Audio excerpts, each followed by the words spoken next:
It was illegal in Tennessee to install barricades in classrooms until a small-town mid-state sheriff made it his mission to make schools safer. Fox 17 News has been covering this battle between the state fire marshal and the sheriff for years, and in the end, the sheriff won. Big news. That was back in 2019. At this point, you might think that door stops, those barricades, would be in widespread use.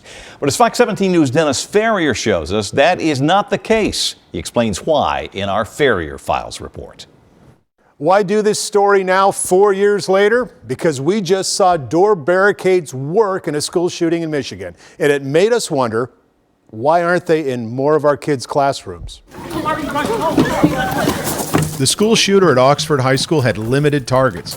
That's because the entire school is outfitted with Nightlock door barricades, a device that makes it very difficult to shoot through a classroom door. In the aftermath of that shooting, parents gushed at the doorstop protection. Nightlock worked. It should be in every building. It should be in every school. Thank you. Specifically to Joe. We're so grateful for what you did. And I hope you know that what you do saved so many kids. Door barricades are now mandatory in Michigan schools. In Tennessee, they were illegal. Go back to 2018 when Perry County Sheriff Nick Weems says the fire marshal threatened him if he dared put door barricades in Perry County schools. This is what we need to protect our kids. They can work out their own issues. Just get out of the way and let us protect our children in the school. Fox 17 jumped into the fight. It seemed that doorstop barricades were a good idea and that the fire marshal's thinking that they were a fire hazard was dated and out of touch. Times change, and we aren't having mass casualty fire deaths. We haven't had one since 1958, and we're having mass casualty shootings all the time. Right. Don't we need to adjust the fire code? You know, we're, like I said, you know, we support working to make sure that everyone is safe at these in schools. You know, when it comes to the fire code itself, it's been successful in doing what it set out to do, which is prevent loss of life during fires. That fight made it all the way to the governor's office. Now, we don't know exactly how it happened, but we know on August 6, 2019, the fire marshal quietly changed the fire code in the state of Tennessee and allowed door barricades. Weems used a grassroots fundraising effort to put a doorstop in every classroom in Perry County. Today, if you go to school in Perry County, your teacher can barricade the door in a few seconds. Look for yourself.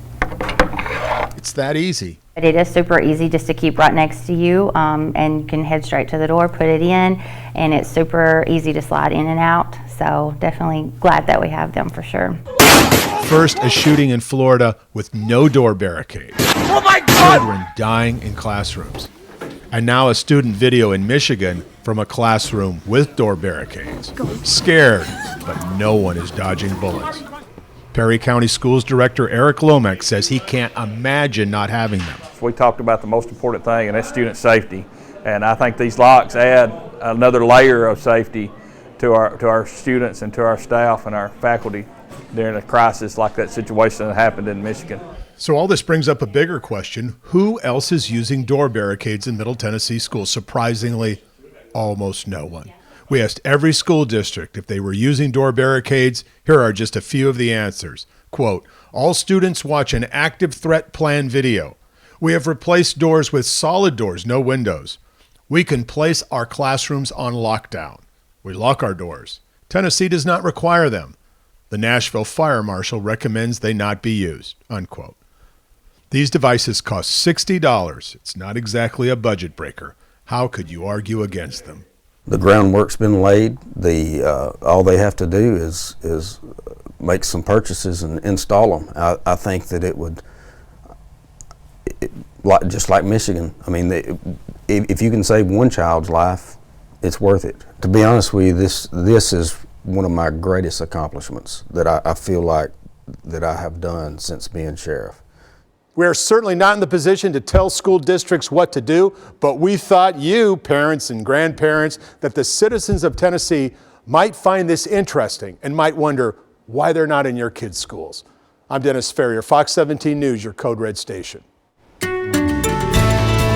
Chilly evening here, temperatures hovering around the freezing mark, but a beautiful shot of downtown Nashville. Good news is we are looking dry, most importantly for much of Saturday. I think we are going to hang on to that cloud cover, so somewhat of another wintry, gloomy day, which I think will actually play into the spirit of the outdoor hockey game. It felt, when I was there earlier this evening, very much like, let's play some hockey. We're outdoors, it's cold. It was neat. Temperatures in the upper 30s at 10 o'clock. We'll end up in the low to mid 40s for the afternoon. A lot of still advisories that you see here in yellow, green. These are flood warnings that are in effect. We've had a lot of rain over the past few days, and it's going to take some time to see those advisories and warnings come down. The good news is we really don't have too much rain to talk about here. The only chance we see will come in late Saturday night, and I do think we're going to get most of the game in dry. Stadium Series temperatures still looking good in the low 40s. At puck drop, we're around 38 by about the middle of the game, and looking at, again, temperatures to drop into the mid 30s as we head towards 10 p.m. That's going to be about the time we start to pick up a chance for showers. Now, I'm going to take you into Saturday night. This is 6 p.m. and we'll roll this forward here. You can see a few of those showers trying to work their way in, mainly south of 40. That looks to be where the best chance of rain will stay as we head through the overnight. You can see reaching the I-40 corridor with a few light showers, possibly a snowflake mixed in if it's cold enough. Most of this, though, will probably be a cold rain for us here, and again, stay along and south of 40. We'll start the morning on Sunday with, what else? Rain showers, but this will clear by midday, and we're looking better as we head towards the afternoon. And hang on, the 60s are returning into next week. 28, it's going to be feeling chilly through the evening hours, and a little bit of a breeze out there from time to time. Mid to upper 40s here. We'll see a mostly cloudy sky. We'll talk more about how much rain we've seen over the past week and how it's looking as we head into March. Taking a look ahead in your Fox 17 Code Red forecast. $80 billion in fraud. I'm Angela Brown in Washington. The pressure coming from lawmakers to get a portion of this money back. With 4 strips of crisp. Tonight, a new political battle is brewing on Capitol Hill over the billions of dollars